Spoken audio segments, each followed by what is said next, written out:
Kajian Kitab.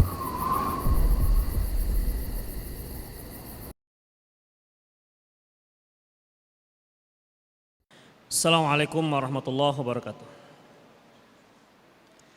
Innal hamdalillah nahmaduhu wa nasta'inuhu wa nastaghfiruh wa na'udzu billahi min shururi anfusina wa sayyiati a'malina. May yahdihillahu fahuwal muhtad wa may yudlil falan tajida lahu waliyyan mursyida. Asyhadu an la ilaha illallah wahdahu la syarika lah wa asyhadu anna Muhammadan abduhu wa rasuluhu alladzi la nabiyya ba'dah.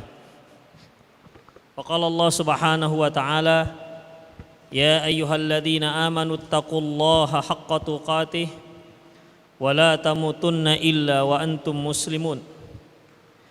Ya ayyuhalladzina amanu taqullaha wa qulu qawlan sadida yuslih lakum a'malakum wa yaghfir lakum dhunubakum wa man yuti'illaha wa rasulahu faqad faza fawzan 'azima. Ya ayyuhan nasu taqu rabbakumul ladzi khalaqakum min nafsin wahidah wa khalaqa minha zawjaha wa batha minhuma rijalan katsiran wa nisaa'a wattaqullaha alladzi tasaaluna bihi wal arham innallaha kana 'alaikum raqiba. Amma ba'du, asdaqal hadiits kitabullah wa khairal hadi hadi Muhammad sallallahu alaihi wasallam wa syarrul umur muhdatsatuha wa kullu muhdatsatin bid'ah wa kullu bid'atin dhalalah wa kullu dhalalatin finnar. Ikhwati wa akhwat rahimani Allah wa iyyakum.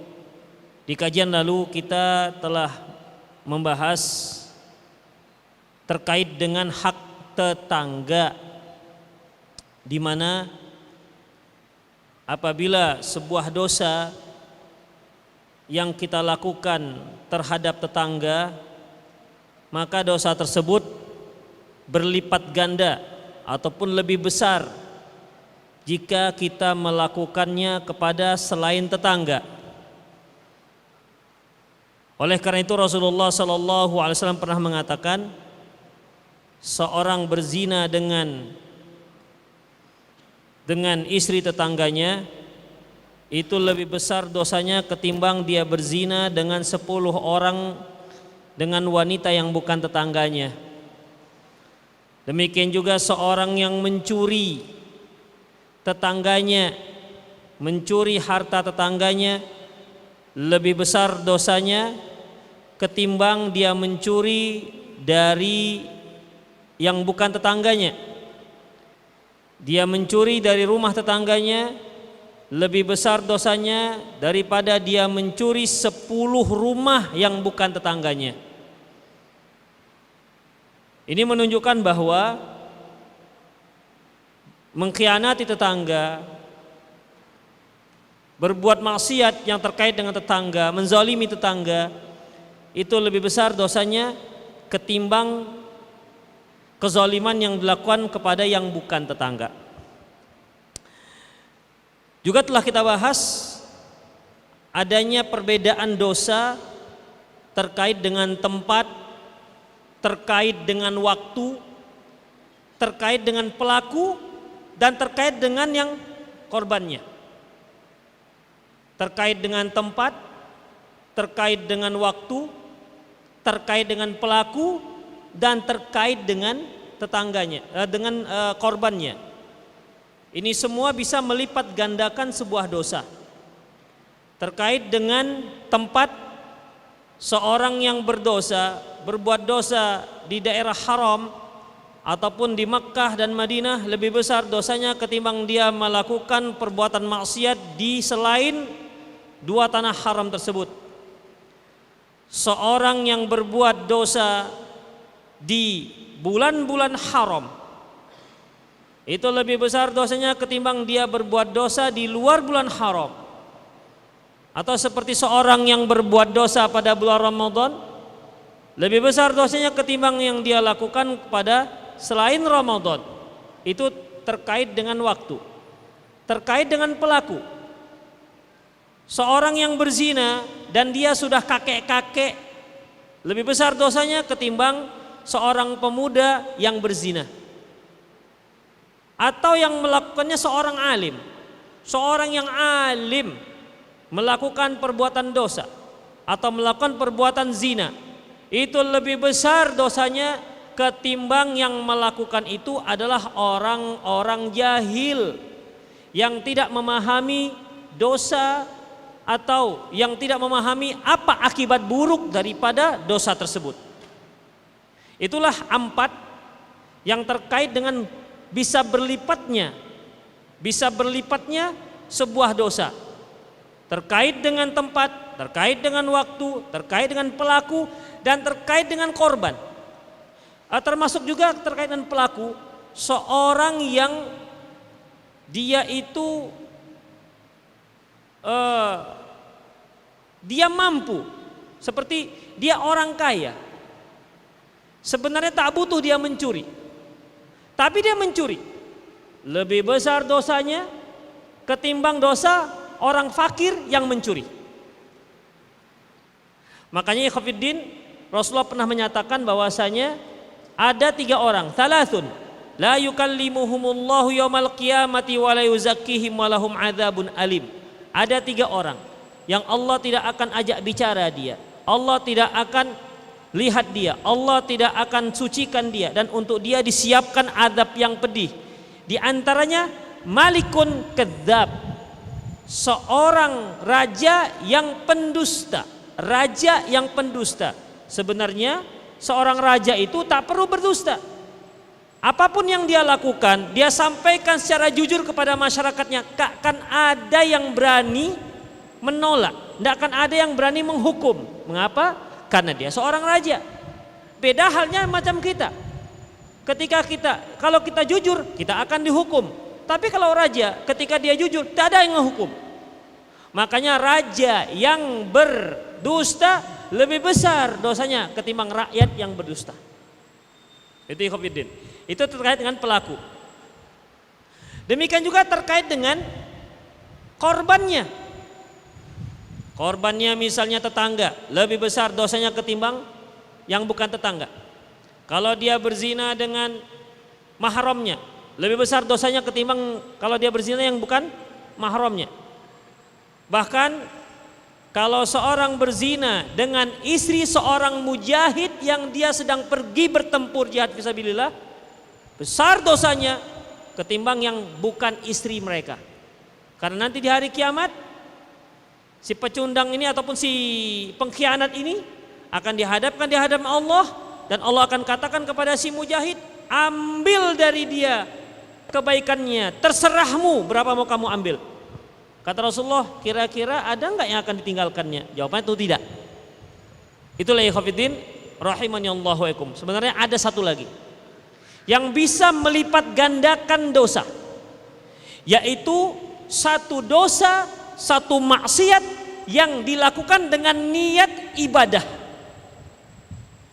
Satu maksiat yang dilakukan dengan niat ibadah. Seperti apa? Membunuh. Membunuh jelas dosa besar. Allah Subhanahu wa ta'ala firman, "Wa may yaqtul mu'mina muta'ammidan fajazaohu jahannaman khalidan fiha." Barang siapa yang membunuh orang-orang mukmin dengan sengaja, maka ganjarannya dia dimasukkan ke dalam neraka jahanam kekal selamanya. Kekal selamanya. Membunuh seorang muslim hukumnya haram dan diancam neraka jahanam. Dan akan lebih besar lagi dosanya kalau dia melakukan dengan niat ibadah. Dia melakukan mengharapkan pahala dari Allah Subhanahu wa ta'ala. Contohnya seperti orang yang membunuh Ali bin Abi Thalib. Siapa yang membunuh Ali bin Abi Thalib?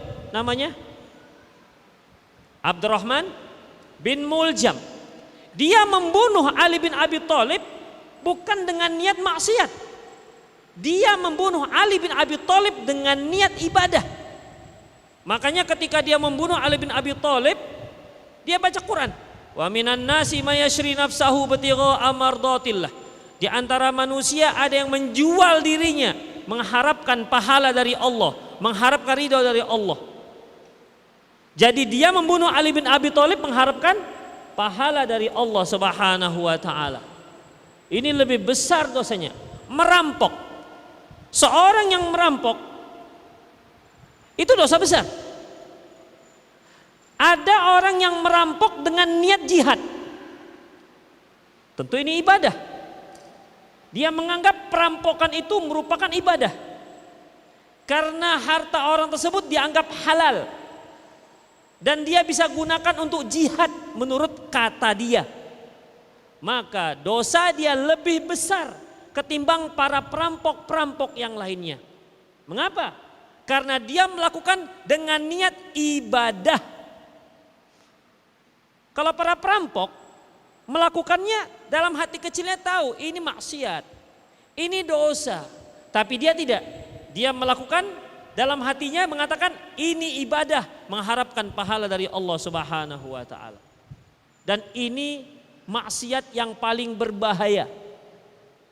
Makanya Sufyan Ats-Tsauri mengatakan bahwasanya al bid'atu ahabbu ila iblis minal maksiyah. Kebid'ahan itu lebih dicintai iblis, lebih disukai iblis ketimbang maksiat. Mengapa demikian? Karena bid'ah dilakukan untuk mengharapkan pahala dari Allah. Maksiat dilakukan orang, pelakunya meyakini itu sebuah dosa. Dan suatu saat dia akan taubat dari itu. Tapi yang bid'ah tidak akan pernah taubat orang seperti ini. Makanya Allah katakan, innallaha hajabat taubatu an sahibal bid'ah hatta yada'aha. Sesungguhnya Allah akan menghijab taubatnya seorang pelaku bid'ah sampai dia meninggalkan bid'ahnya tersebut.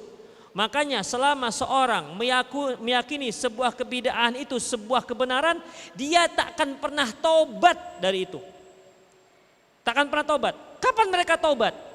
Mereka taubat setelah tahu, setelah meyakini, telah berubah keyakinannya bahwasanya apa yang biasa mereka lakukan ternyata salah. Disitulah baru dia taubat. Tapi selama dia masih meyakini itu baik, itu benar, tak akan pernah dia taubat dari perbuatan tersebut. Oleh karena itu Khofiddin, kemaksiatan yang dilakukan dengan niat ibadah lebih besar dosanya ketimbang kemaksiatan yang dilakukan pelaku-pelaku biasa. Bunuh diri ini sebuah dosa besar.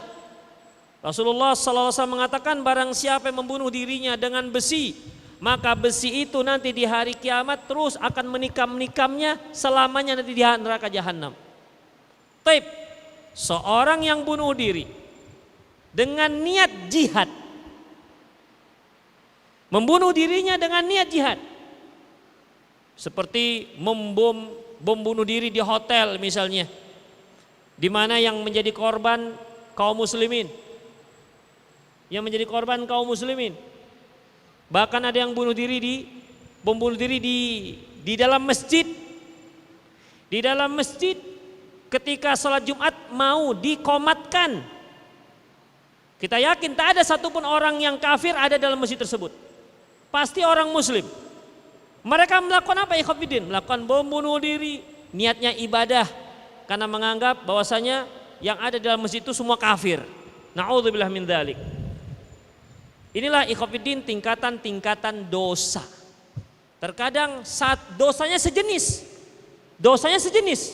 tetapi karena tempat, waktu, pelaku, korban dan niat, maka dosa tersebut bisa berlipat ganda. Kemudian ikhwatifiddin rahimani Allah wa iyyakum. Selanjutnya,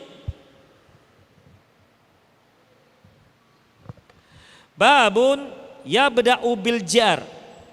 Bab dimulai dengan tetangga. Yubda'u bil jar, dimulai dengan tetangga. Maksudnya apa ya ikhwatifiddin? Yaitu apabila kita punya kebaikan, apalah jenis kebaikan itu? Apakah berupa harta, ataukah nasihat, ataukah bantuan, ataukah perhatian? Maka yang paling berhak untuk mendapatkannya balik atau kegelam. Bismillahirrahmanirrahim. Taib. Babun yubda'u bil jar. Bab dimulai dari tetangga. Akhwat dengar suara saya? Ya, dekat-dekat kemari ya, dekat-dekat. Tapi jangan lewat tabir.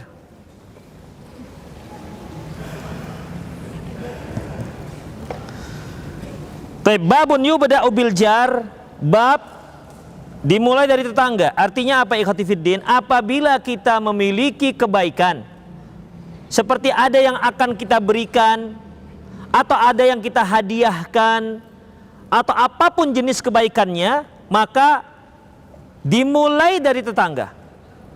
Dimulai dari tetangga. Mereka lebih berhak terhadap kebaikan tersebut ketimbang orang lain. Kalau kita lihat bab ini ikhwat fiddin, sebelumnya Rasulullah Sallallahu Alaihi Wasallam menyebutkan tentang keburukan. Artinya, apabila keburukan itu dilakukan terhadap tetangga, maka dosanya lebih besar ketimbang jika keburukan itu dilakukan kepada yang bukan tetangga.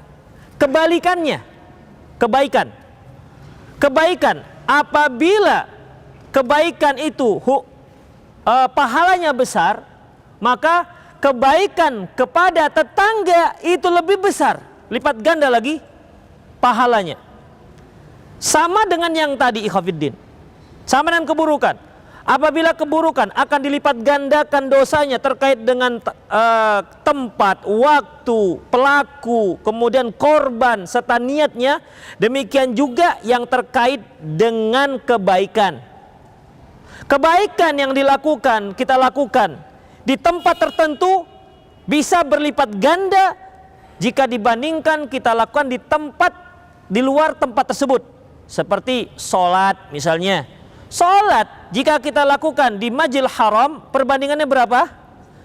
1.000, 100.000. Sholat seorang di Masjidil Haram 1 rakaat sebanding dengan 100.000 di luar Masjidil Haram, di selain Masjidil Haram. Itu tempat. Tapi ingat, mereka yang melakukan keburukan di Masjidil Haram, dosanya berlipat ganda juga jika dibandingkan dengan yang dilakukan di luar Masjidil Haram. Itu ikhwatiddin. Zaman juga begitu. Mereka yang melakukan kebaikan di bulan-bulan haram. Sebutkan 4 bulan haram. Rajab, Zulqa'dah, Zulhijjah dan Muharram. Rajab, Zulqa'dah, Zulhijjah dan Muharram. Sekarang di bulan Rajab. Sedikit masukan, tidak ada satupun dalil ibadah yang khusus terkait dengan bulan Rajab yang hadisnya sahih, tidak ada. Hadis terkait dengan perbuatan terkait bulan-bulan Rajab itu kalau nggak doif palsu. Tetapi amalan yang terkait dengan bulan haram, iya. Bulan haram itu Rajab, Zulqa'dah, Zulhijjah dan Muharram. Perbuatan baik yang kita lakukan di bulan-bulan haram itu lebih besar pahalanya ketimbang yang kita lakukan di luar bulan haram. Bukan hanya Rajab, tapi yang lain juga, yang 3 bulan haram yang lainnya. Yang mengkhususkan Rajab itu tidak ada satupun hadis yang sahih. Hadis tersebut imma dia hadis dhaif atau hadisnya hadis palsu. Tapi ingat ikhwatiddin, kalau antum niatkan itu karena Rajab itu bulan haram, sahih. Secara umum, perbuatan amalan soleh yang dilakukan di bulan-bulan haram, pahalanya dilipat gandakan. Kira-kira bisa dibedakan nggak ini? Bisa ya? Antara Rajab dengan bulan haram. Seluruh bulan haram, ya, bulan Rajab itu termasuk bulan haram. Tapi tidak semua bulan haram itu Rajab. Antum ini memperhatikan karena nggak dengar atau gimana? Atau masih bingung perbedaannya? Hanya senyum-senyum. Paham bedanya kan? Alhamdulillah. Gitulah. Jadi saya nggak capek kali. Akhwat paham ya? Alhamdulillah. Tip. Kita lanjutkan.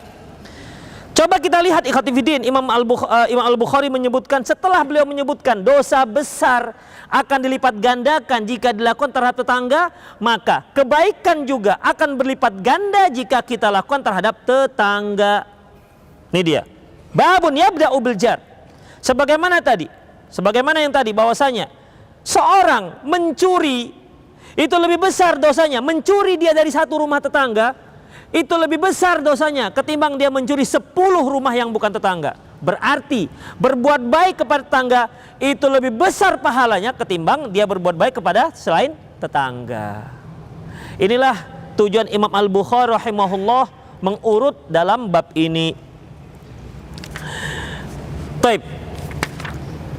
An Ibnu Umar radhiyallahu anhuma, dari Abdullah bin Umar radhiyallahu anhuma, qala, dia berkata, qala Rasulullah sallallahu alaihi wasallam, Rasulullah sallallahu alaihi wasallam bersabda, mazala Jibril yusini bil jar, dan Jibril terus mewasiatkan kepadaku untuk berbuat baik kepada tetangga, hatta dhanantu annahu yuwarrithuhu, sampai-sampai aku mengira ini jangan-jangan juga tetangga itu harus mendapat harta warisan.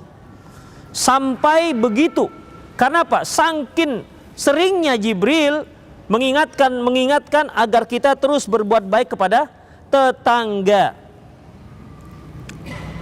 Dalam hadis ini, ikhwatifiddin rahimanallah wa iyyakum, ada beberapa hal yang penting untuk kita cermati, yaitu bahwa tetangga itu lebih dikedepankan dibandingkan yang lainnya, lebih dikedepankan, lebih diutamakan, lebih berhak mendapatkan perhatian dari kita ketimbang yang lainnya. Karena tetanggalah orang yang dekat tempat dan domisilinya dengan kita, sehingga apapun kebaikan yang kita lakukan, jika memang ada tetangga kita yang membutuhkannya, maka dia lebih berhak terhadap kebaikan tersebut. Kalau ada yang bertanya, lantas bagaimana tetangga saya nggak begitu membutuhkan, tapi yang tidak tetangga, dia sangat miskin, membutuhkan bantuan finansial dari saya. Mana yang saya berikan? Apakah saya memberikan tetangga saya yang sebenarnya dia nggak butuh dengan bantuan tersebut, ataukah kepada orang yang bukan tetangga saya sementara dia butuh dengan bantuan tersebut? Jawabannya apa? Tetangga apa enggak? Hah? Tetangga, tetap tetangga. Tetangga saya kanan jaksa, kiri penuntut umum, depan Pak Hakim misalnya. Oh, udah. Rumahnya tingkat 3 semua, saya sendiri tingkat 1 misalnya. Saya ada gulai nih, gulai yang sudah ada yang anget-angetkan 3 hari. Udah, tetangga saya ini ya nggak biasa makan gulai yang anget-anget begitu, yang dianget-angetkan. Tapi di sana, di sebalik rumah sana, ada seorang yang fakir dari tetangga saya juga atau agak jauh. Dia lebih butuh terhadap gulai ini ketimbang di tetangga saya. Kalau tetangga saya kasihkan, dia nggak akan, paling-paling akan dikasih ayamnya atau pembantunya begitu. Mereka nggak biasa dan nggak butuh dengan itu. Jawabannya apa? Kita berikan kepada yang bukan tetangga kita jika dia memang membutuhkannya. Loh, mengapa? Ini gimana jadinya? Wasiat Jibril ini, ikhwatiddin, apabila sama-sama membutuhkan, maka yang berhak itu adalah tetangga. Sama seperti ini, ibu kita membutuhkan bantuan kita, mertua kita membutuhkan bantuan kita. Kita hanya bisa membantu satu orang. Kalau memungkinkan dua-dua kita bantu. Jangankan mertua kita, kalaupun ada teman kita punya mertua teman kita bantu semua. Kalau sanggup, ya, kalau bisa. Tapi permasalahannya kita hanya bisa bantu satu orang. Mana lebih dahulu? Kita bantu orang tua kandung kita atau mertua? Jawabannya sudah tahulah kita. Bahwasanya ya orang tua kita itu namanya yang membutuhkan. Orang tua kita kaya raya, kita pun dapat subsidi dari orang tua. Misalnya mertua kita, dia minal fuqara, misalnya fakir, butuh bantuan kita. Sementara kita punya uang ini 1 juta misalnya. Ini ku kasih emak aku atau kasih mertuaku. Ibuku misalnya seorang wanita karir, sebulan gajinya bisa 30 juta, mau dikasih 1 juta. Mertua dia nggak punya apa-apa. Tentunya yang berhak untuk lebih aula, lebih utama untuk mendapatkan bantuan ini adalah mertua. Tetapi kalau mereka sama-sama membutuhkan, maka al-aula, lebih utama yang paling dekat. Demikian juga halnya dengan tetangga, ikhwati fiddin. Apabila tetangga kita sama-sama membutuhkan, semua membutuhkan, maka mudahkan, maka yang tetanggalah yang lebih membutuhkan yang kita berikan dibandingkan yang bukan tetangga. Hadis selanjutnya, ana Abdullah bin Amr, innahu dzubihat lahu syat, bahwasanya seekor kambing disembelihkan untuk Abdullah bin Amr. Faja'ala yaqul li ghulamihi, lantas Abdullah bin Amr berkata kepada hamba sahayanya, ahadaita li jarinal yahudi, sudahkah engkau hadiahkan daging kambing ini untuk tetangga kita yang Yahudi? Ahadaita li jarinal yahud, apakah kamu sudah menghadiahkan kambing ini untuk tetangga kita yang beragama Yahudi? Sami'tu Rasulullah sallallahu alaihi wasallam yaqul, karena aku pernah mendengar Rasulullah SAW bersabda, ma zala Jibrilu yusini bil jari hatta dhanantu annahu yuwarrithu. Sungguh Jibril terus memberiku wasiat, memberiku nasihat, memberiku perhatian bahwasanya hendaklah terus memberikan kebaikan kepada tetangga sampai-sampai aku mengira tetangga akan mewarisi hartaku. Itulah ikhwatiddin rahimanallahu wa iyyakum. Jadi yang tadi itu sabda Rasulullah, ini adalah fikih seorang sahabat, yaitu Abdullah bin Amr. Di sini Abdullah bin Amr memberikan aplikasi. Imam Al-Bukhari rahimahullah setelah menyebutkan hadis, madama mazala Jibril yusini bil jari hatta dhanantu annahu sayuwarrithuh. Jibril terus mewasiatkan kepadaku sampai-sampai aku mengira bahwasanya tetanggaku akan mewarisi hartaku. Ini hadis. Kemudian Imam Al-Bukhari rahimahullah mencantumkan bagaimana para sahabat mengaplikasikan, mempraktekkan hadis ini. Di antaranya dari Abdullah bin Amr. Bagaimana cara mempraktekannya? Dia memberikan hadiah daging kambing kepada tetangganya Yahudi. Sampai 2 kali dia tanya kepada pembantunya, apakah kamu sudah berikan daging kambing ini kepada tetangga kita yang beragama Yahudi? Apakah kamu sudah berikan kepada tetangga kita yang beragama Yahudi? Karena aku pernah mendengar Rasulullah sallallahu alaihi wasallam mengatakan, mazala Jibril yusini bil jari hatta dhanantu annahu sayuwarrithuh. Bahwasanya Jibril terus berwasiat kepadaku agar aku memberikan kebaikan kepada tetanggaku sampai-sampai aku mengira mereka akan mewarisi hartaku. Di sini menunjukkan bagaimana fikihnya seorang sahabat Abdullah bin Amr. Dia memahami hadis ini bahwasanya tetangga itu tidak harus muslim, kafir juga dapat. Walaupun dia nggak muslim atau dia kafir tetap dapat. Demikian ikhwatiddin, tetap termasuk tetangga. Artinya perbuatan baik kita terhadap tetangga itu mutlak, mau orang kafir ataupun muslim. Kita nggak usah pakai non muslim lah ya, mau yang kafir ataupun muslim. Begitu ikhwatiddin, ya, mutlak tetangga. Kan kita sudah bahas pada hak-hak tetangga. Hak-hak tetangga itu ada 3 tingkat. Apabila tetangga kita itu kerabat, kemudian dia muslim, maka dia dapat tiga hak. Hak sebagai kerabat, hak sebagai seorang muslim, dan hak sebagai tetangga. Kalau tetangga kita itu nggak kerabat, dia seorang muslim, maka dia dapat 2 hak. Hak sebagai seorang muslim dan hak sebagai tetangga. Apabila tetangga kita itu bukan orang muslim, orang kafir, bagaimana? Dia dapat 1 hak, yaitu hak tetangga. Makanya ikhwatiddin, man kana yu'minu billahi wal yaumil akhir falyukrim jarahu. Barang siapa yang beriman terhadap Allah dan hari akhirat, dia muliakan tetangganya, bukan hanya muslim, yang kafir pun tetap dia muliakan. Jadi apa susahnya manggil kafir? Kan gak ada masalah. Yang penting apa susahnya mengatakan dia kafir? Yang terpenting bagaimana sikap kita kepada orang-orang kafir. Begitu ikhwatiddin. Masalah dia kita katakan kafir memang begitu dari dulu, tidak pernah ada perubahan. Dia kafir, Yahudi kafir nggak? Atau orang itu masih ragu sekarang? Man la yukafiru kafir fahuwa kafir. Barang siapa yang enggak mengkafirkan orang kafir, maka dia kafir. Yahudi Nasrani sudah jelas kafirnya. Yang sanksi dengan kafirnya Yahudi Nasrani, maka dia kafir. Kecuali orang-orang yang mungkin dia melakukan sujud terhadap kuburan, walaupun perbuatannya kufur atau musyrik, tapi kita belum bisa mengatakan kita vonis ente kafir, belum bisa, karena bisa saja karena dia nggak tahu atau karena dia ya memang begitu masyarakatnya belum ada yang mengajarkannya bisa seperti itu. Tapi kalau orang Yahudi, Nasrani, Konghucu, Buddha, Hindu itu kafir. Memang lebih mantap kalau pakai P. Daripada V, kurang mantap. Kalau kafir itu mantap dia, apalagi ditasdidkan P-nya. Kafir, gitu.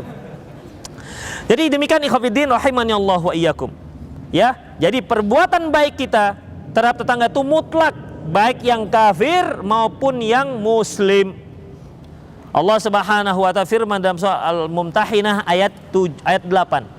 La yanhaakumullahu 'anil ladzina lam yuqatilukum fid dini wa lam yukhrijukum min diyarikum an tabarruhum wa tuqsitu ilaihim innallaha yuhibbul muqsitin. Sesungguhnya Allah tidak melarang kalian untuk berbuat baik dan berbuat adil terhadap orang-orang kafir yang tidak memerangi kalian dan yang tidak mengusir kalian dari tempat kalian. Allah itu cinta dengan orang-orang yang bersikap adil.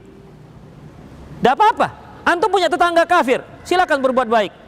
Antum punya apa? Hadiah, kasihkan dia hadiah. Punya baju, kasihkan baju. Punya kopiah, jangan, ini nggak dipakai dengan dia. Antum punya gamis, aku kasihkanlah hadiah nih, gamisku. Ini nggak dipakai dengan dia. Yang bisa dia pakai, yang bisa dia gunakan, silakan hadiah. Ya, silakan hadiah walaupun tetangga kita itu orang yang bukan muslim, karena dia punya hak sebagai tetangga. Itu yang kedua ikhwatiddin. Yang ketiga, ini ada hadiah. Menunjukkan bahwasanya boleh kita memberi hadiah kepada orang kafir, apalagi tetangga. Artinya ikhwatiddin, kita punya dua orang kafir ini. Orang kafir yang tidak tetangga kita dan orang kafir yang tetangga kita. Kalau kita berbuat baik, mana yang lebih besar pahalanya? Kafir dengan tetangga kita, kafir yang tetangga kita, atau yang bukan? Jawabannya yang tetangga. Sebagaimana kaidah yang telah kita sebutkan tadi. Ya, kita ada teman orang kafir, langganan beras. Kenapa kok jadi langganan? Boleh ngutang masalahnya. Akhir bulan baru bayar. Ada tetangga sebelah rumah kafir juga.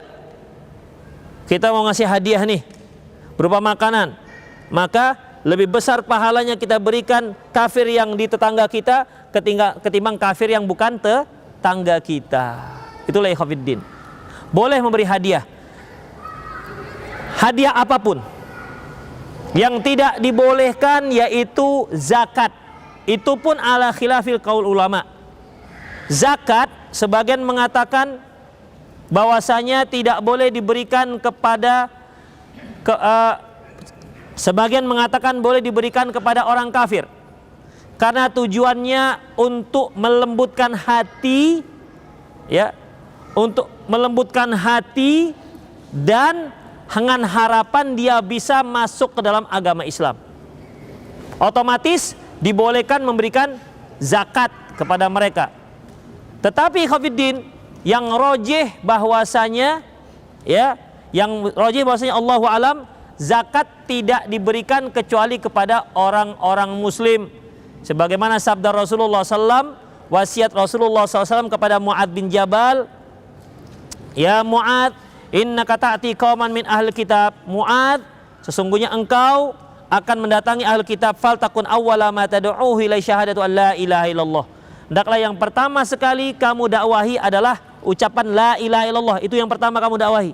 Fa inhum ata'u kadzalik. Kalau mereka mentaatinya, fa'allimhum annallaha qad iftarada 'alaihim khamsa salawat. Ajarkan kepada mereka bahwasanya Allah mewajibkan kepada mereka salat yang 5 waktu.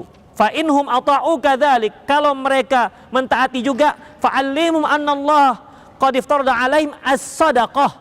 Kalau mereka mentaati juga, ajarkan kepada mereka bahwasanya Allah mewajibkan kepada mereka zakat, tu'khadhu min aghniyaihim, yang diambil dari orang-orang kaya mereka, wa turaddu ila fuqaraihim, dan dibagi-bagikan kepada orang fakir mereka.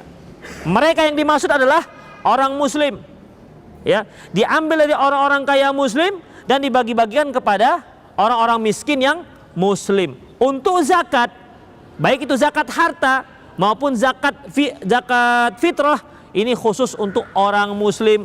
Selebihnya seperti korban, udhiyah, daging korban, daging kekah, apalagi kemudian hadiah, kebaikan yang lainnya, maka boleh diberikan kepada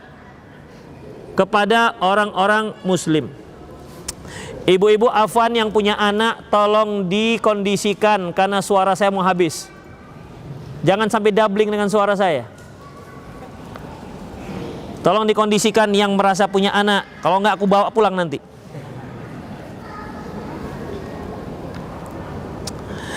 Tapi itulah ikhwatifidin rahimani Allah wa iyyakum, ya. Kemudian selanjutnya bab berikutnya yaitu di sini juga menunjukkan bahwasanya tujuan diberikannya orang kafir itu tetap itu untuk talyil qalb, untuk melembutkan hati mereka supaya mereka bisa menerima Islam dengan baik. Karena umumnya orang-orang itu, orang-orang kafir menerima Islam itu kan akhlak, bukan dengan kepintaran kita berdebat, bukan dengan kepintaran kita dalam dalam berkuasa, tak, tapi mereka melihat akhlaknya kaum muslimin. Dengan memberi hadiah kepada mereka, diharapkan mereka bisa menerima agama Islam. Taib.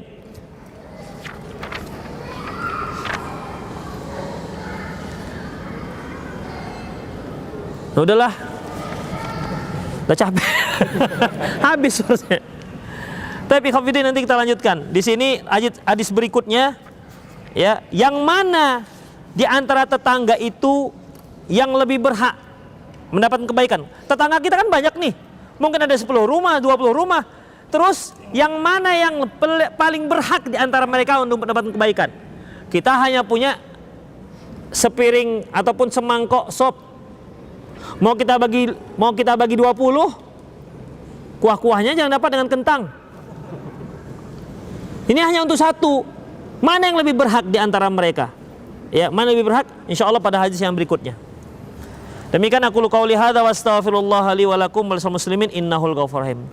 Bagi ikhwan yang mau tanya silakan, atau antum hubungi di pesan singkat kita 0895 6113 27778. 0895 6113 27778.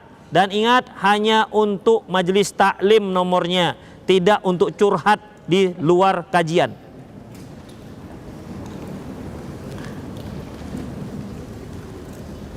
Yang mau nulis langsung silahkan juga.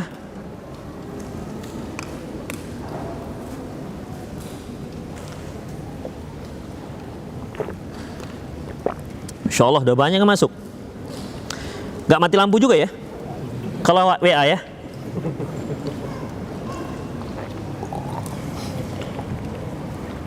Baik, pertanyaan pertama. Yang pertama masuk.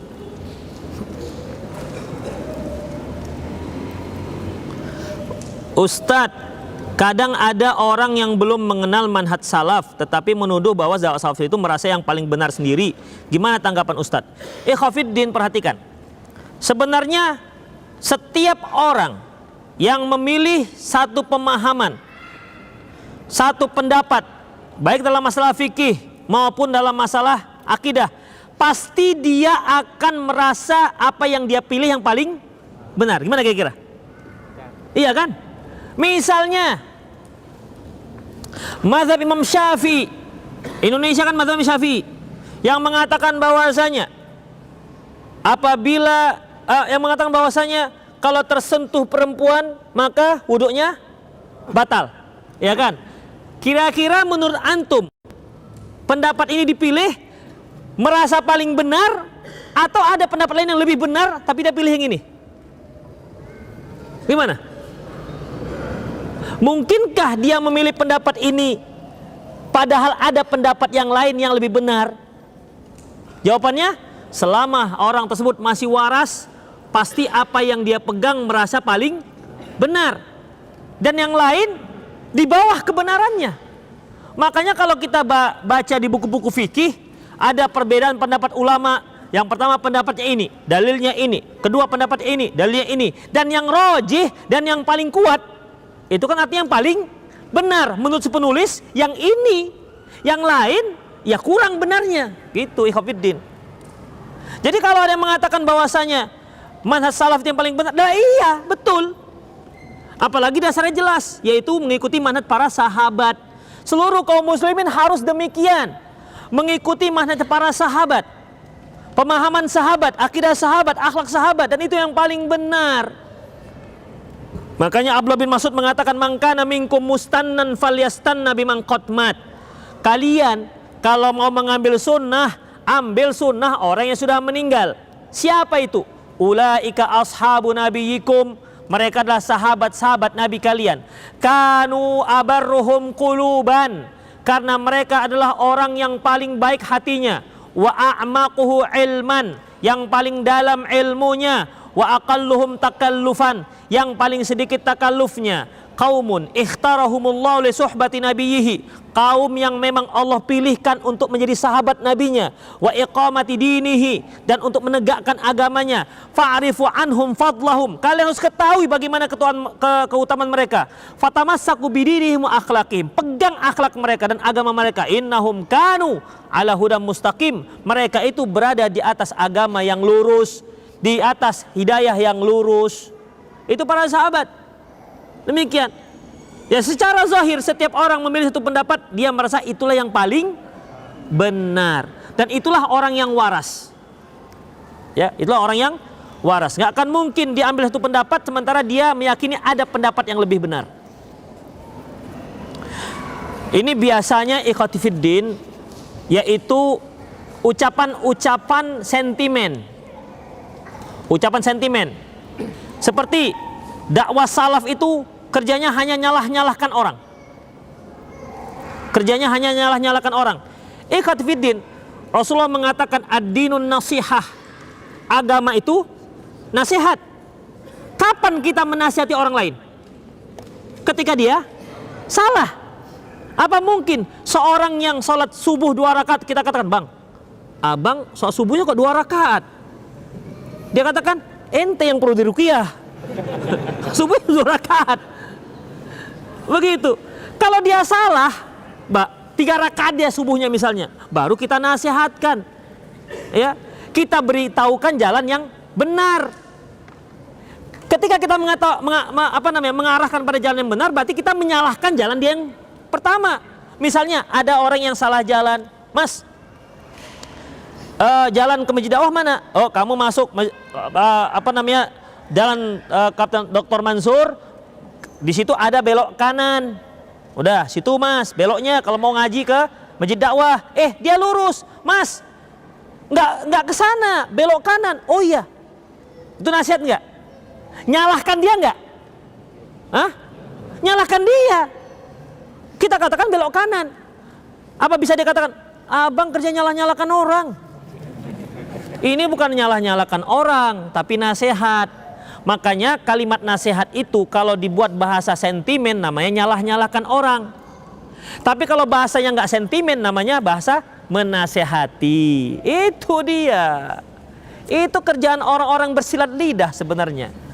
Itu istilah-istilah sudah kadaluarsa di medan dakwah. Demikian ikhwatiddin ya. Banyak yang lain itu. Sama seperti ini. Kita suka 2 pegawai. Kita punya 2 pegawai, si A, orang yang kita suka. Si B, orang yang nggak kita suka. Kita suruh si A dan si B, kamu bersihkan ruangan A, kamu bersihkan ruangan B. Si A setelah bersihkan ruangan B, dia bersihkan terasnya, halaman bersih semua. Si B begitu juga.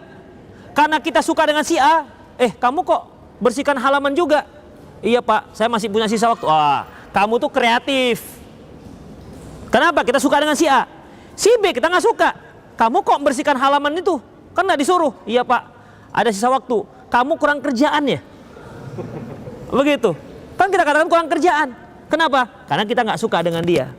Itu ikhwatiddin. Makanya mata kebencian akan menilai semuanya itu buruk. Tapi mata kecintaan akan menilai semuanya menjadi baik. Itu ikhwatiddin. Makanya kalau antum sudah mencintai seorang wanita, walaupun dia hitam, antum akan katakan hitamnya hitam manis. Kalau antum sudah tak suka dengan seorang wanita, walaupun dia putih, antum katakan pucat, macam sundel bolong. Begitu dia. Namanya nggak suka. Begitu ikhwatiddin. Ya itulah dia di antaranya. Assalamualaikum Ustaz, apakah tetangga hanya yang berada di samping rumah kita? Nanti akan ada hadisnya khusus tentang yang mana yang dikatakan tetangga.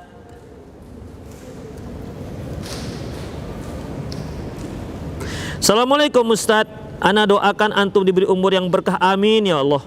Apakah boleh bertanya kepada akhwat kenapa saya kok ditolak? Iya.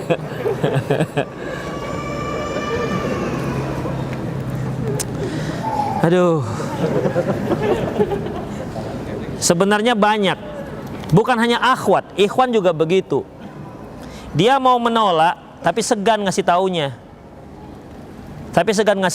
Ikhwatiddin. Karena kalau dia terang-terangan, ya gimana gitu, takut baper, bisa seperti itu. Jadi kalau antum sudah ditolak, sudahlah, nggak usah cari-cari tahu kenapa. Hanya akan membuat beban. Kalau dikatakan, kenapa abang ditolak? Abang hitam kali, misalnya begitu misalnya, ya. Kan antum menghina orang ini. Namanya juga sebab, kan bisa-bisa saja ikhwatiddin. Makanya kalau antum ditolak, sudahlah, cari aja wanita lain. Ya, kembang tak sekuntum ikhwatiddin. Masih banyak yang mekar. Yang mau mekar juga banyak, masih pentil juga banyak. Jangan khawatir antum. Masih banyak. Itu dia ikhwatiddin. Enggak usah tanya-tanya lagi sudah. Terkadang akhwat itu menolak dengan cara saya belum siap begitu. Udah, jangan tanya lagi, jangan tanya lagi. Kenapa kok belum siap? Kenapa? Jangan desak-desak. Dia jadi apa namanya? Jadi ilfil jadinya. Udah biarkan saja. Gimana, Dek? Sepertinya belum cocok. Oh, kenapa, Dek? Apa kurangnya abang, Dek? Kok perasaan? Udah sampai situ aja, udah selesai. Nggak usah tanya-tanya lebih lanjut. Akhwat juga begitu. Kalau seandainya sudah ditolak, ya mungkin dengan bahasa yang halus, belum siap menikah cepat misalnya, ya sudah. Jadi jangan tanya-tanya kenapa. Itu aja. Apa yang dikatakan sudah pahami aja. Ya mungkin ada hal yang lain. Kadang-kadang kan nggak masuk akal. Kenapa ditolak? Aduh, orangnya terlalu kurus misalnya. Itu kan hal-hal yang kadang-kadang yang seringnya itu nggak masuk akal kita, ya. Yang seringnya nggak masuk akal kita. Itu bagaimana? Ya sudah, mundur saja. Gak usah tanya-tanya. Gak usah katakan, Dek, abang emang kurus, Dek. Ini kan nggak makan, karena selalu memikirkan adik ini makan kurus misalnya. Tapi kalau kita sudah bersama, insya Allah abang lagi akan gemuk, Dek. Sudahlah, akhi, mundur aja. Tidak usah cari-cari, udah mundur saja, udah cari. Itu sudah cukup, ya, sudah cukup. Tapi kalau antum mau bertanya juga silahkan, tidak masalah. Kalau si akhwatnya nggak menjawab, juga itu hak dia. Jangan didesak dia, ya. Jangan nanti kemana-mana, nggak jelas tuh akhwat nolak saya. Cobalah, kira-kira apa kurang saya coba? Nggak usah gitu-gitu. Ustadz, mana yang kita dahulukan, tetangga yang kafir atau yang muslim yang letak rumahnya lebih jauh dari rumah kita, memiliki kebutuhan sama, dan bagaimana sikap kita dengan tetangga yang beberapa kali ditinggal istrinya pergi sehingga suaminya satu rumah dengan sepupu istrinya? Saya ulang ini. Ustadz, mana yang kita dahulukan, tetangga yang kafir atau orang muslim yang letak rumahnya jauh dari rumah kita, memiliki kebutuhan yang sama? Iya. Maka dalam masalah ini ikhwatifiddin, kita dahulukan yang lebih dekat dengan pintu rumah kita. Nanti akan ada hadisnya. Kemudian bagaimana sikap kita dengan tetangga yang beberapa kali tinggal istrinya seperti istrinya pergi sehingga suaminya satu rumah dengan sepupu istrinya. Ya nasihati dia ikhwatifiddin. Itu kan sebuah kemungkaran. Kemungkaran itu marra minkum mungkaron falyughayyir biyadihi. Barang siapa yang melihat kemungkaran, dia rubah dengan tangannya. Karena antum bukan Kepling, bukan Keplor, bukan siapa-siapa, bukan RT, bukan RW juga, maka fa illam yastati fabilisani. Kalau nggak sanggup dengan lisan.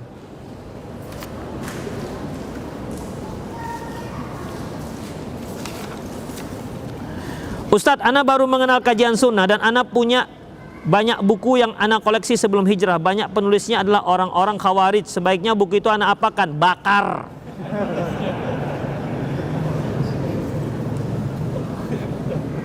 Yang mau jadi apa lagi? Kecuali kalau antum tukang-tukang kacang, bolehlah antum buat bungkus kacang. Begitu. Ustadz mau nanya, kamu hukum dengan kartun-kartun Islami yang ada lagu-lagu Islaminya, Ikhofiddin, nggak ada lagu-lagu Islami. Tapi ada pengajaran tentang Islaminya anak seumur 2 tahun. Ya, Ikhofiddin rahimahullah ini banyak. Seperti siapa namanya? Syamil ya. Siapa? Awat? Musa. Rusa. Nusa. Ya. Kadang-kadang ada Qososul Anbiya, itu banyak di di YouTube. Qososul Anbiya. Ikhwatifiddin rahimanallahu wa iyyakum, di sana ada musik-musiknya ya. Intinya dalam masalah ini antum pertimbangkan buruk dan baiknya. Kalau nanti musik-musiknya selalu ada, si anak lebih nangkap musiknya, lebih nangkap lagunya ketimbang kisahnya, ya. Kan anak itu ada kecenderungan, ada anak itu ikhwatifiddin, kalau dia dengar lagu langsung hafal. Jangan kan emaknya juga gitu, bukan anaknya aja, langsung hafal. Jadi dia lebih cenderung kepada musik-musiknya atau lagu-lagunya ketimbang kisahnya. Sementara kita ingin kisahnya. Demikian ikhwatifiddin. Jadi bagaimana? Antum pertimbangkan baik buruknya. Kalau antum bisa ketika dia lagunya muncul antum diamkan, ya. Kalau ketika dia ngomong kemudian dikeraskan, kalau bisa begitu silahkan. Tapi kalau enggak ya antum pertimbangkanlah buruk baiknya. Misalnya begini, bagaimana buruk baik ikhwatifiddin? Ini anak cenderungnya nonton film kartun. Karena kan nggak mungkin juga kita perlihatkan film-film kungfu, ya, seperti Jackie Chan dan lain-lainnya. Akan mungkin. Oke, kita ganti dengan Tom and Jerry. Sudah sejak nonton film Tom and Jerry, dikejar-kejar adiknya pakai martil. Dia niru yang di situ, ya. Dia niru yang di situ. Karena menurut pengalaman teman-teman yang sebelum dulu kan belum ada TV Roja, belum ada. Jadi TV memang nggak ada sama sekali. Sehingga anak-anak kita itu kalau nengok TV itu suatu hal yang sangat menarik. Mereka bisa berjam-jam nonton, nengok matanya ke TV tak bergerak. Karena nggak ada di rumahnya. Sehingga kalau dia pergi ke tetangga, duduk bersila tak bergerak. Begitu itu keluhan. Sehingga tetangga melihat ini anak kok serius sekali ngok TV-nya seperti orang nggak punya TV. Memang nggak punya TV di rumah. Akhirnya teman kita itu beli TV tapi tak ada siaran TV-nya. Tapi dibuat seperti DVD gitu ya. Film-film kartun. Nah, pertama dia nampakkan film Tom and Jerry. Waktu itu mungkin belum tahu dia kartun-kartun yang Islami lah menurut orang sekarang, kartun Islami gitu kira-kira. Karena ada Islamnya seperti Syamil dan lain-lainnya. Itu bagaimana? Akhirnya berpengaruh juga dengan tingkah anaknya. Akhirnya suka bertengkar. Karena yang nama film Tom and Jerry itu cerita bertengkar aja itu, nggak ada yang damai, ya kan? Nggak ada yang damai. Kecuali kalau udah capek dia baru damai. Kemudian barulah tahu ada film-film yang lain seperti nanti ada doa-doa.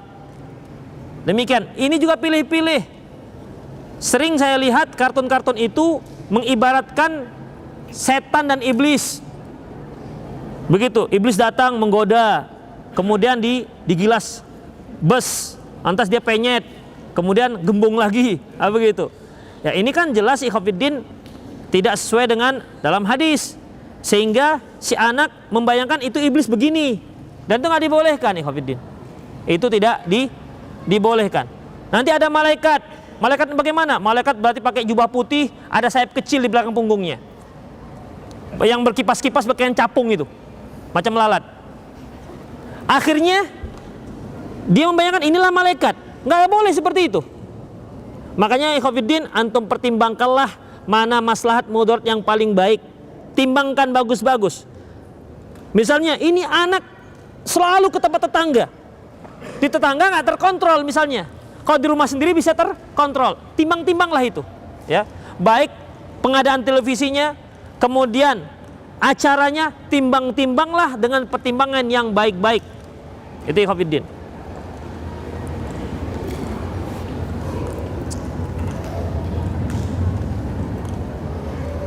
Assalamualaikum Ustadz, saya mau bertanya bagaimana kiat untuk bertaubat dan apa tanda taubat kita terima oleh Allah Subhanahu wa taala.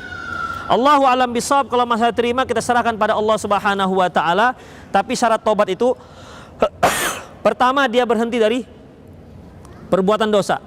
Yang kedua dia menyesal. Harus menyesal ikhwatiddin. Menyesal dia telah berbuat dosa. Yang ketiga, dia tidak ada niat sama sekali untuk kembali melakukannya.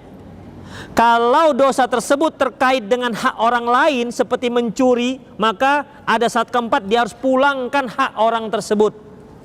Begitu dia. Kalau ada orang yang bertaubat dari satu perbuatan tapi dalam hatinya nggak begitu menyesal, ya, apalagi kalau ada tersirat, ya Allah saya taubat ya Allah, nggak akan melakukan lagi kecuali kepepet. Nah itu ada notabene-nya lah gitu. Kalau ada masih ketertarikan dalam hatinya, berarti dia belum taubat nasuhah. Itu ikhwatiddin ya. Taubatnya itu harus dia berhenti, dia menyesal dan tidak ada niat untuk mengulangi kembali. Kalau hak orang dia harus pulangkan. Adapun diterima nggak terima serahkan pada Allah Subhanahu wa taala dan berdoa kepada Allah agar taubatnya diterima.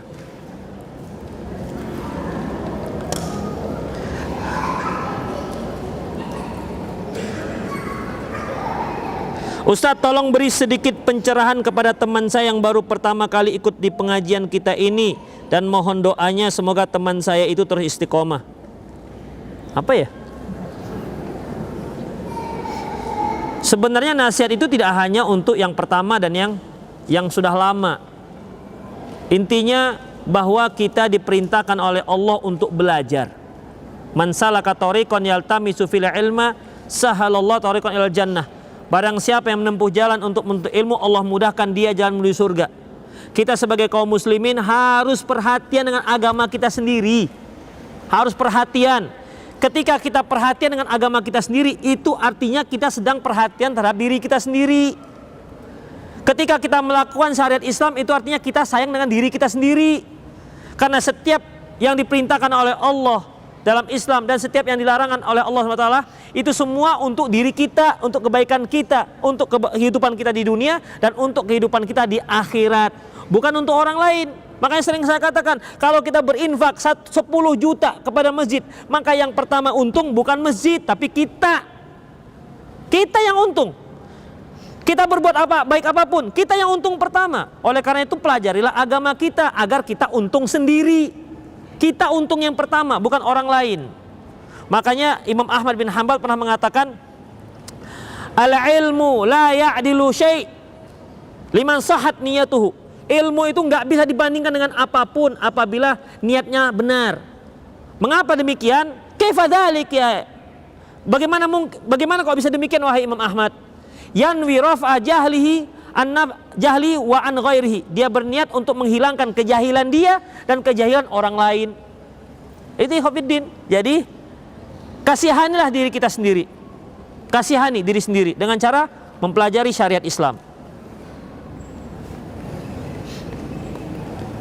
Apakah misalnya kita bekerja di bank karena niat ingin menafkahi keluarga atau untuk beramal termasuk dosa besar dibandingkan dengan dosa riba? Ya. Ya. Kita nggak boleh memberikan nafkah kepada istri kita dari cara yang haram. Nggak boleh. Dosa. Walaupun niatnya untuk beri nafkah. Karena nafkah itu adalah wajib. bagi setiap kepala rumah tangga, dan dia juga wajib untuk mencarinya dari cara yang halal. Kalau dia memberikan anak dan istrinya dari nafkah yang haram, dia orang yang telah mengkhianati anak dan istrinya. Makanya para istri harus memberikan spirit kepada sang suami. Bang, kami itu tahan untuk lapar, lebih sabar kami untuk lapar ketimbang kami nanti dibakar di api neraka. Itu seharusnya. Gak apa-apa, carilah harta yang halal walaupun dia sedikit. Demikian ikhwafid, seharusnya begitu para istri. Bang, gak apa-apa bang, walaupun sedikit abang ngasih kami 1 bulan 10 juta, gak apa-apa, kami sabar. Tapi yang dari yang halal.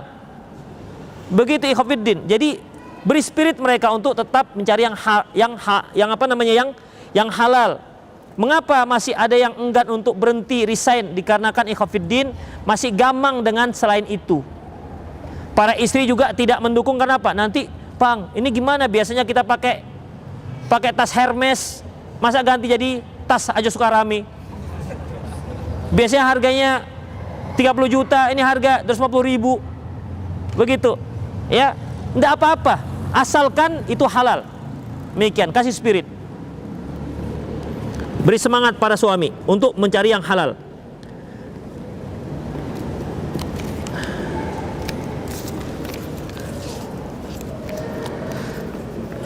Capek ya.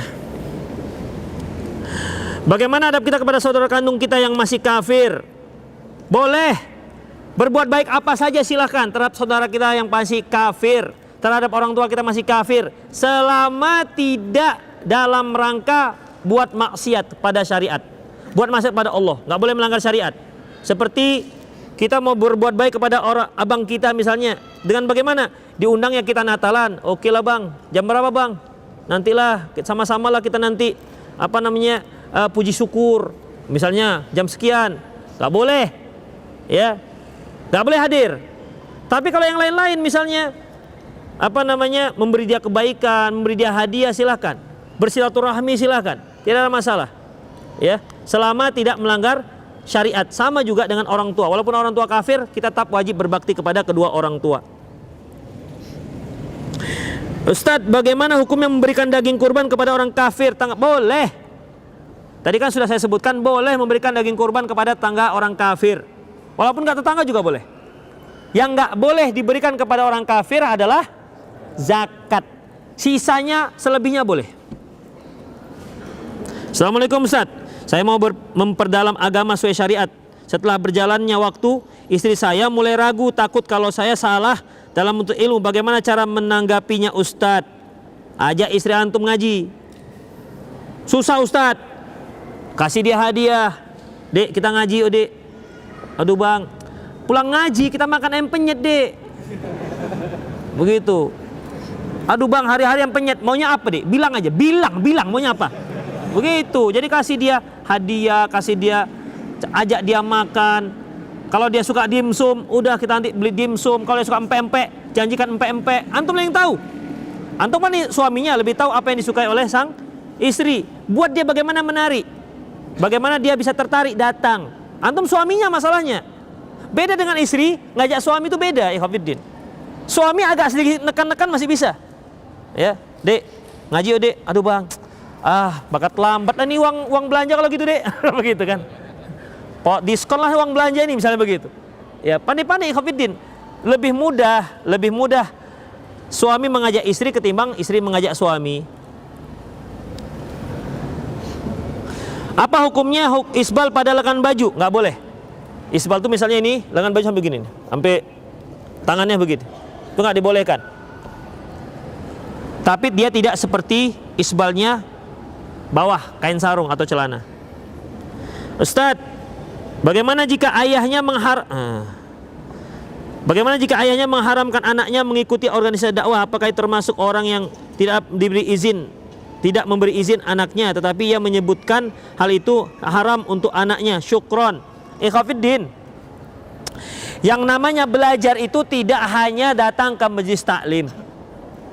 Kalau orang tua antum, jangan ngaji misalnya, atau jangan ngikuti organisasi dakwah ini, ya sudah nggak usah ikutin. Karena kan kita nggak wajib mengikuti organisasi dakwah, nggak wajib. Yang kita diwajibkan oleh Allah yaitu mentauhidkan Allah, melaksanakan kewajibannya, melaksanakan syariat Islam tanpa ikut organisasi dakwah bisa. Tinggalkan itu sudah. Kalau dikatakan, nah kau jangan belajar dengan Ustadz si Fulan, jangan lagi bapak lihat kamu pergi ke masjid dakwah tuh hari Sabtu 4:30.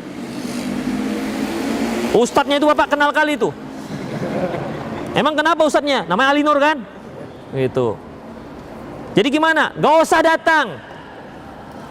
Kenapa? Kan ada malam yang lain, ada malam Kamis, ada malam Jumat. Begitu. Taati orang tua. Taati orang tua. Gak boleh juga, kan ada YouTube-nya, ada streamingnya. Ya. Karena bagaimanapun ikhwatiddin, orang tua tetap kita perhatikan. Tapi kalau dia kata gak boleh sama sekali, mau YouTube, mau apa segala macam, berarti dia menghalangi untuk ilmu. Sementara menuntut ilmu itu hukumnya wajib. Itu dia. Tapi kalau masalah-masalah sunnah seperti seorang akhwat, nak, kamu jangan pakai baju hitam-hitam gini lah nak, macam kampret ku tengok. Misal kata ayahnya.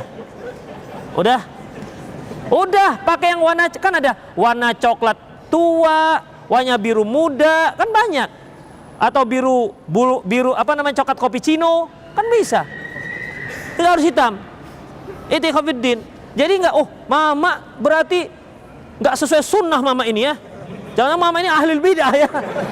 Jangan, enggak boleh ikhwatiddin, enggak boleh. Turutin aja. Kalau dikatakan, nak kamu jangan pakai cadar, udah enggak usah pakai cadar. Ya, enggak usah pakai cadar. Karena cadar itu hukumnya sunnah, taat kepada orang tua hukumnya wajib. Kalau dikatakan, nak kamu jangan pakai jilbab panjang-panjang begini. Jilbabmu itu cukuplah tutup kepala aja. Leher nggak apa-apa. Atau jilbabnya yang yang terikat leher itu loh. Maka itu baru nggak boleh ditaati. Itu ikhwatiddin ya. Terakhir,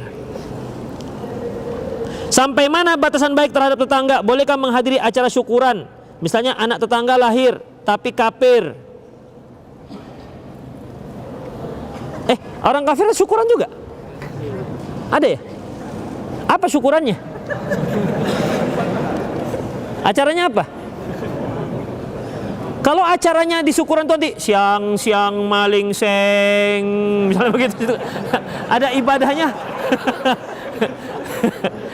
Ya nggak usah datang, karena ada ibadahnya. Tapi kalau dia apa namanya diundang untuk makan, sementara makannya juga nggak ada masalah, itu juga karena kegembiraan dia, anaknya lahir, itu nggak ada masalah ya ikhwatiddin, selama tidak ada di situ ada pelanggaran syariat. Tapi kalau ada yang tadi ada ibadahnya siang-siang maling seng tadi, maka nggak boleh. Udahlah ya, capek saya, nggak ada mikrofonnya masalahnya. Demikian ikhwatiddin, rahimanallah wa iyyakum, semoga bermanfaat. Aku qauli hadza wa astaghfirullah li wa lakum wa lisal muslimin innahul ghafurur rahim. Subhanakallahumma wa bihamdik asyhadu an la ilaha illa anta astaghfiruka wa atubu ilaik wa akhu da'wana alhamdulillahi alamin. Assalamualaikum warahmatullahi wabarakatuh.